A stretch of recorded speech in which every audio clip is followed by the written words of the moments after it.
poids géostratégique qu'a le Rwanda dans cette sous-région. Mais je dis, en tant que panafricaniste, on ne peut pas prôner le développement en assassinant, en violant, en détruisant ses semblables africains. Ce que Kagame représente à l'échelle africaine, quand j'entends des prétendus penseurs africains, des prétendus responsables politiques africains chanter les louanges de Kagame en disant que Kagame est un grand, Kagame est un géant, alors que c'est un des plus grands oppresseurs vis-à-vis de son peuple. Il faut voir comment le prolétariat rwandais est traité d'un côté, et il faut voir ce qu'il fait en RDC. Kagame est un cauchemar pour les Africains lucides. Un criminel politique, je le dis et je l'assume. Et j'espère qu'un jour il sera traîné devant les tribunaux pour le chaos qu'il fait opérer actuellement et depuis un certain nombre d'années en RDC. Tant qu'on ne dit pas les choses avec vérité, je sais que je vais risquer des choses en disant ça, mais il faut qu'on ait le courage de le dire.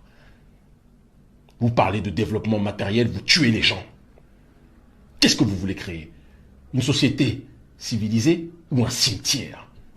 À un moment donné, il faut s'interroger sur la situation que connaît cette région, sans quoi on ne pourra jamais avancer. Un pays qui ne produit pas le coltan, mais qui est le premier exportateur de coltan. De l'autre côté, le pays voisin qui est complètement détruit à l'est, détruit par la malgouvernance aussi congolaise, entretenue par l'oligarchie rwandaise, disons-le, et par la corruption congolaise. Ces choses-là doivent changer. Le docteur Denis Mukwege, mettons les histoires de prix Nobel à part, doit être soutenu.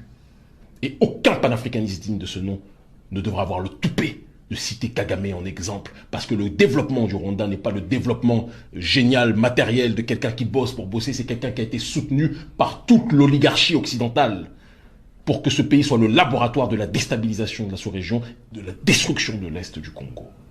Donc on ne dit pas ces choses, tout le reste c'est de la périphérie argumentative. Je suis désolé de parler avec le cœur, mais il était important de rappeler ces éléments fondamentaux.